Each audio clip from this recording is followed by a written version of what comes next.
All right, we are live, and this is the first time I'm doing a live show on YouTube. So uh, we'll see if I can tone down the voice. I want to be careful about the kind of energy that I bring and the setup. It is just a little bit before 6 o'clock in the evening here on the West Coast. I'm actually in Arizona, so it's not really the West Coast, but I like to think of it as the West Coast. I am going to test a live version of the podcast, daily version of the podcast that we'll put under the Find My Catalyst umbrella, where I will answer questions that are shared with me via social media, whether those are LinkedIn or via YouTube comments or any of the number of ways that you can get a hold of me. And the best place to find me is at findmycatalyst.com, findmycatalyst.com, and that is the primary website for Catalyst Acts. And this podcast itself is sponsored by the Game Plan, Catalyst Acts product. So, maybe a little introduction. My name is Mike Simmons. I am the founder of Catalyst Acts. I'm a managing partner inside the business. Jen, my wife, is the president of the company, and we have rebranded in the last 6 months from Catalyst Sale to Catalyst Acts. Typically, people know me for go-to-market teams and building out revenue and helping organizations demystify sales and build out their revenue teams.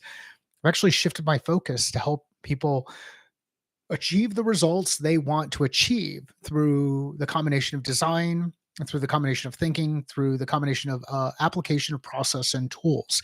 And one of those tools is the game plan. I am just a little bit under 49 for the next couple of weeks. I will turn 49 later this month, and I've been at this in the business now for just about 7.5 years.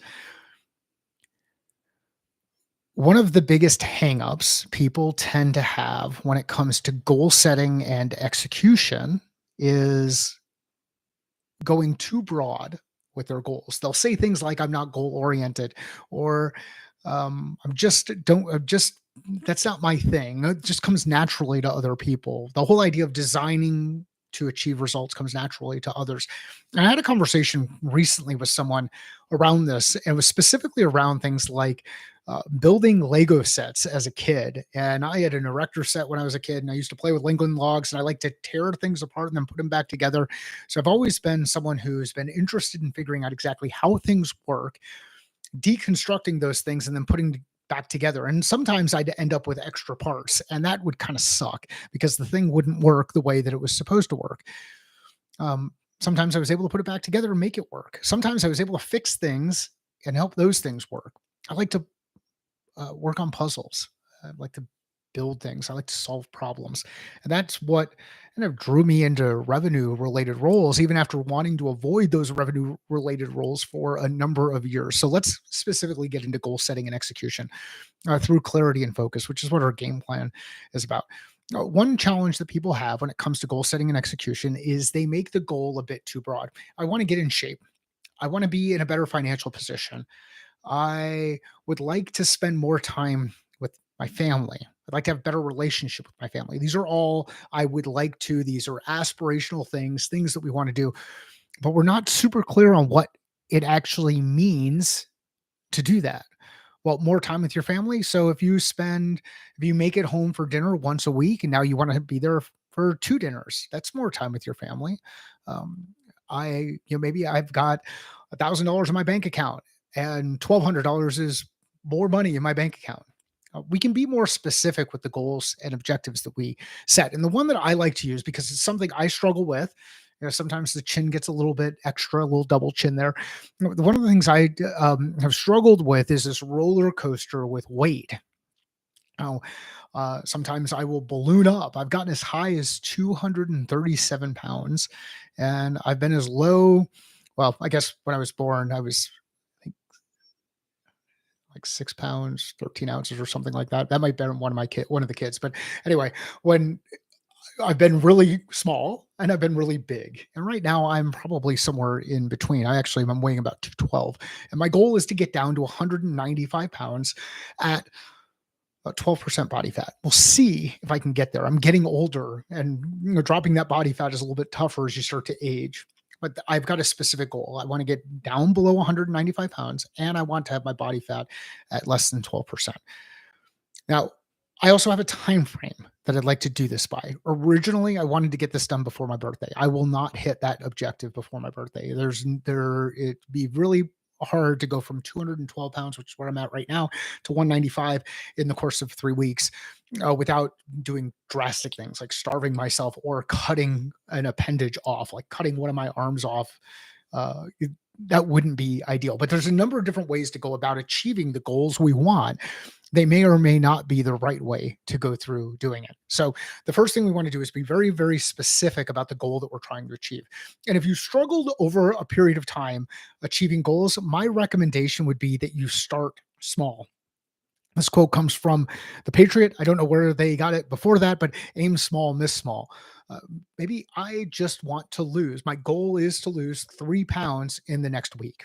That's an achievable goal. Get from 212 to 209. Well, what are some of the things that I can put in place in order to achieve that goal? I want to lose 3 pounds in the course of the next 7 days. How do I go about doing it? Well, I can organize my work around three primary areas. I can move, exercise, I can fuel, I can change what I bring into my body, nutrition, fuel, what I eat, and I can recover.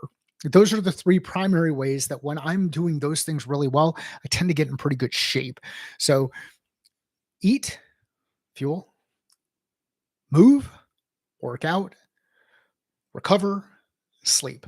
Three broad things. Well, so now I've got a strategy that I can apply to hitting that objective of losing 3 pounds inside a 7 day period. Why smaller period? Well, you can actually start to evaluate whether or not you're making progress toward that thing. And you start to build this muscle memory around getting really good at goal setting and execution.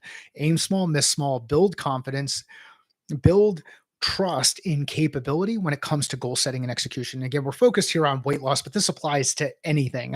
This applies to go to market strategy. This applies to building out a business. This applies to finding that time to spend more time with your family. There was a period of time a couple of years ago where the goal was to play golf once a month with the family. We'd go out and play 12 times a year. And that was our goal back in 2015, 2016, 2017. 2018. Today, uh, we're playing a heck of a lot more golf than once a month from a family perspective. Now, it's summer in Arizona, so it's a little bit hot for everybody. But Andrew and I will usually get out once a week. Typically, depending on what his swim schedule is, I get out there a bit more than that, and then Jen will come out, once or twice a month.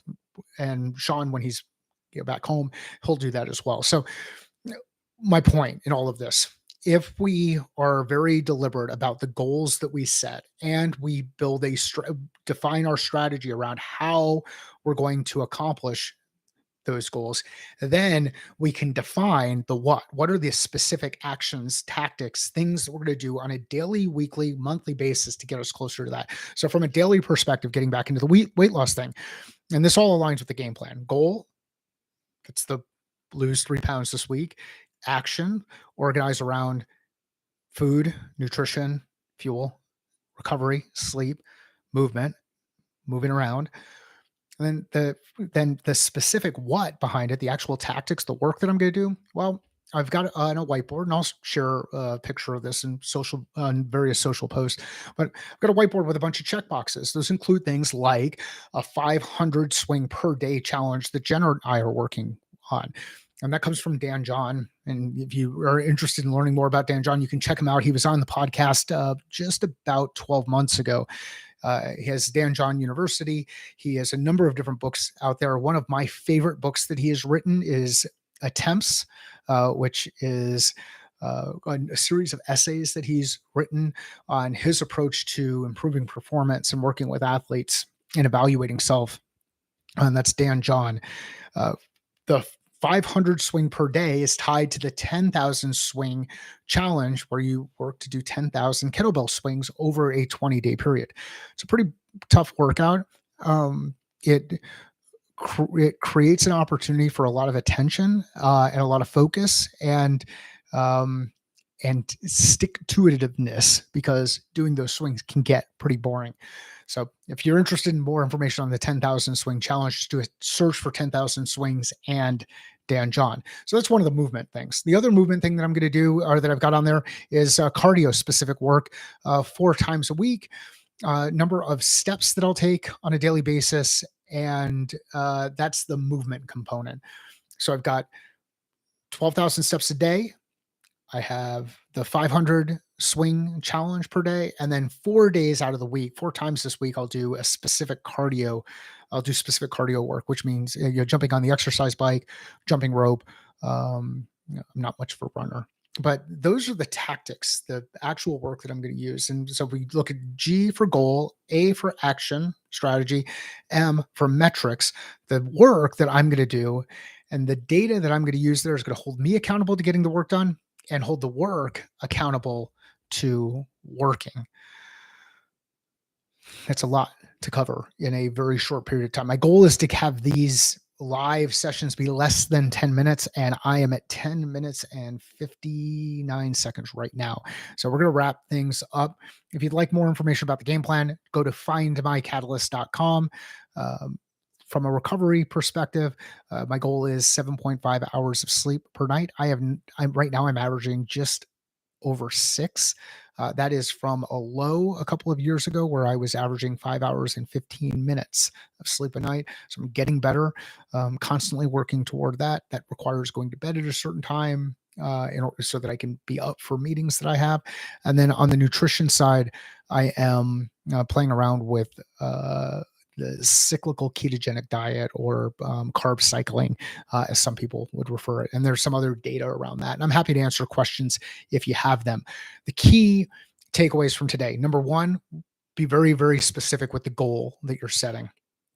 Number two, if you struggle with setting goals, aim small, miss small. Come up with a smaller goal over a smaller period of time and start building the muscles associated with strategy and tactics, the how and the what, the actions and the metrics.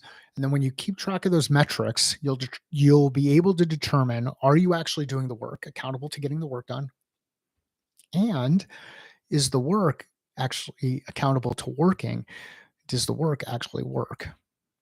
Let me know what you think about this live podcast. This was inspired by a friend of mine, Ray Edwards.